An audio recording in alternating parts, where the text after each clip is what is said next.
Hello, everyone. My name is Stanley St. Rose, and today we're going to be talking about Antigone by Sophocles. Now, before I go into the summary analysis of this work, please remember to leave a like, subscribe, and or comment so that the channel can continue to grow. All right. Um, there's a lot to talk about here with this one. So, going back to Oedipus. We know that Oedipus had four kids with Jocasta, his mother. The story of Oedipus, it's quite nasty. I mean, we know the incest that happened there and why Oedipus is known and why his story is so tragic. So after all that takes place, we have his kids here. He has two sons that are fighting for control over Thebes. And, um, the Game of Thrones game is never fun. When sons are fighting for power over being the king, it always gets messy. It's just never what you would want. I mean, Polynices, he attacks the kingdom, and that's a big no-no. Creon is, he's the individual that comes into power, and he's like, that's just you attack the city. Like, this is unacceptable. And he's like, when he dies, when Polynices die, Creon is like, don't bury him. But Antigone, Oedipus's daughter, one of his daughters, is like, no, I'm going to follow this higher law of morality, or this law, I guess you could say, comes from the gods. They're gods and things like that, and she wants to be a little bit more spiritual, I guess you can say, and follow the law of a higher power. And she believes, everybody deserves a proper burial, or it's just the right thing to do for family, for namesake, for posterity, and all that. And yeah, Antigone buries her brother, and Creon is not happy about this, and everything goes sideways.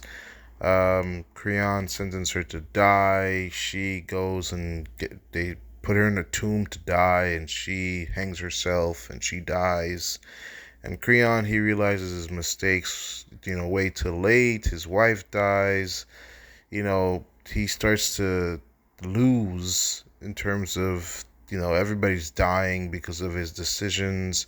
In terms of deeper meaning, I mean, this is all about pride, hubris, people not bending at any point. I mean, Creon never bent.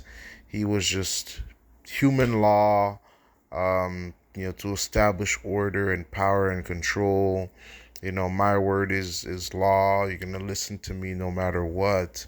And he was unwilling to bend. And so, um, you know, all these decisions had to be made. People had to die. Um, Antigone, or, she had these beliefs that she believed in, and she was willing to die for them because she wanted to bury her brother. And it's a very tragic ending with lots of people dying. I mean, Creon, there's lots of warnings of him not being reasonable. In terms of deeper meaning and analysis, I mean, one thing you have to learn as a king, or as for anybody in power, you have to learn how to manage your pride, your emotions, and the biggest trait I think a king needs to have is humility. If you're going to be a person in power, you have to not let the power go to your head, your hubris, your pride, your sense of control. You have to learn how to listen. I think the best leaders, the best kings, the best rulers are the ones that can take everybody's ideas into consideration and come to a conclusion where there's at least a compromise, or at least where you can hear what everybody is saying. It's not just you just being king over everybody, because a good king is someone who can manage. Managing something doesn't mean that what you say goes. It's just how can we put everybody's ideas and plans and feelings and emotions into something that's productive. I think those are the leaders, those are the people that get things done. It's like I may be in charge, I may be the leader here, but my role as the leader, it's not to beat everybody down, but to take everybody's emotions, thoughts, feelings, skills. You take all the sum of everything into consideration and you try to come to the best conclusion that you can. And that's what Creon was missing here. If you really look out throughout history, that's those are the successful kings. Those are the successful governments. It's those governments and those kings and those rulers that can put their pride and their hubris aside and really figure out how can we all put our heads together and make sure that we maximize everybody's beliefs, skills, emotions. Because humans, we're not logical, okay? We're not just logical beings, we're emotional beings, both men and women. We're both emotional, we have feelings, we have things that we think, we have things that we do without thinking. You have to take all of that into consideration because humans, we will think logically and critically here, but then tomorrow we do something totally impulsive and emotional. It's just that's just how humans are. And plays like this, Antigone, it's not that, we're saying that she's not a logical or individual that thinks reasonably. It's just that there's a higher purpose here. She's thinking about morality and ethics and the gods and something spiritual, while Creon is more thinking about what's in front of him, the kingdom, the rule of law.